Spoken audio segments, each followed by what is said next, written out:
Hi, Nicole here, and welcome to part 2 of my Digital Photography for Beginners series. I'm so excited that you're here. So, as you probably know, you hear a lot of these terms like aperture and shutter speed and ISO and going into all these manual modes, and it can get overwhelming. So I wanted to create this series to kind of break things down, to not be so overwhelmed and to get your mind around some of these terms more easily. So today is part 2 and it's all about aperture. All right, let's get started. Nicole here, and I am so excited to teach you tips and tricks I've learned along the way in photography school and as a professional photographer for the past 10 years. Here we go. Aperture. First question is, what is aperture? The literal term means an opening or a hole. So how this applies to photography is that as you are using the aperture on your camera, you are either opening the aperture, so it's an actual mechanism inside. You're opening to have more light come in, or you're closing to have more light, reduce the light coming in. So it's the play of light coming in to the camera and hitting the sensor. Okay, so how does this play into photography? You will see when you have purchased lenses, maybe you only have one lens, and on the side of the lens, you will actually see numbers, one of which, the most common, is 2.8. Other terms you're going to hear are the f-stop and, oh, my camera is f2.8, or, oh, I just got this lens and it's f1.4. So what people are referring to is the f-stop and the aperture, how much light they're going to be able to bring into the camera. Why is this important? So I have one lens, this 35mm prime lens, that's a 1.4.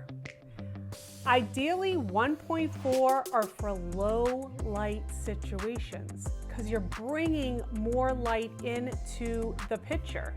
And when you don't have a lot of light, if you're I was recently in a dark room, zero light, I went down to 1.4 just to try to capture something. That's the darkest environment I've ever been in. It was pretty fun. So if you're indoors, a 1.4 could be pretty good. But we're gonna go the next level of how aperture plays into photography. Now, most of my lenses are 2.8.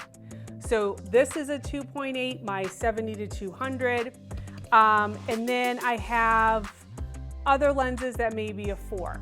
But my general rule of thumb is I want a 2.8 lens, because when we get into shutter speed in another part, you'll see how they play together in capturing faster action. So if you are capturing pictures of your kids, or maybe food, if you have movement in food recipes or more actions items, 2.8 is a really great place to be. All right, so with aperture also comes with a term that you'll hear called depth of field. And this is the play with the aperture, let's say 1.4 is the largest opening, and then f22 is the smallest opening. Okay, so I have this demonstration here just to explain what people are referring to when you hear depth of field. So here we have this house, and we have some trees, and I have my little camera here, and this piece of paper is going to be the depth of field. So if I'm standing here, the photographer, and I have these great trees, and maybe this is a barn or a house, and I'm at 1.4, so the tons and tons of light, whatever I'm focusing on, that's going to be super sharp, and everything else is going to be blurred out, fuzzed out, whatever you want to refer to it as, bokeh, all those things, that's at 1.4. When you travel through all the f-stops and get all the way up to f22,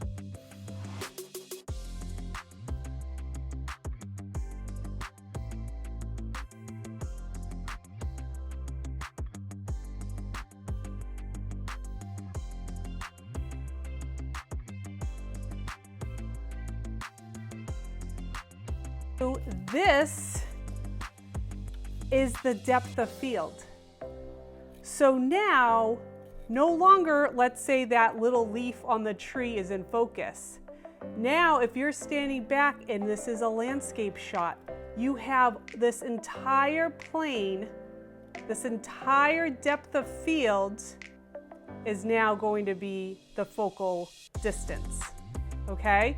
So at f22, this is great for if you're capturing images of a crowd of people. So maybe it's a family reunion, or you're at a wedding and there's a group of people. You want that f-stop to be that f8, f10, going all the way up, because you're now including everyone on different depths of fields. So different depths of fields. If you're just taking a picture of one child, and you want the rest of the background to kind of be blurred out, you're going to be back down at 2.8, and they're going to be in focus, and everything else around them is going to be kind of blurred out. So I hope this explains Aperture.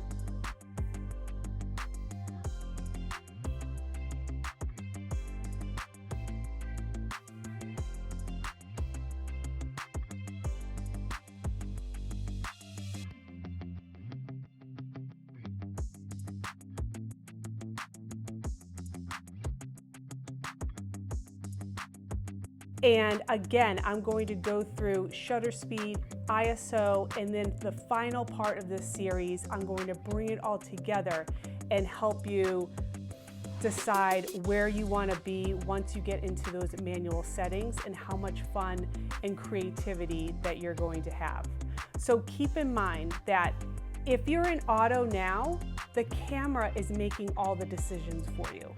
The best part about being creative and being creative with photography is that once you move into the manual modes, there's full manual, aperture priority, shutter priority. We'll go through these in part 5, but now you get to control some of the aspects. And a lot of times what you're photographing is dictating kind of what mode is best for you. Okay, so I hope this helped Aperture. Of course, like in part 1, I created a handout. I love a good handout to kind of go through what we just mentioned with Aperture. Let me know if you have any questions, and I'll talk to you soon.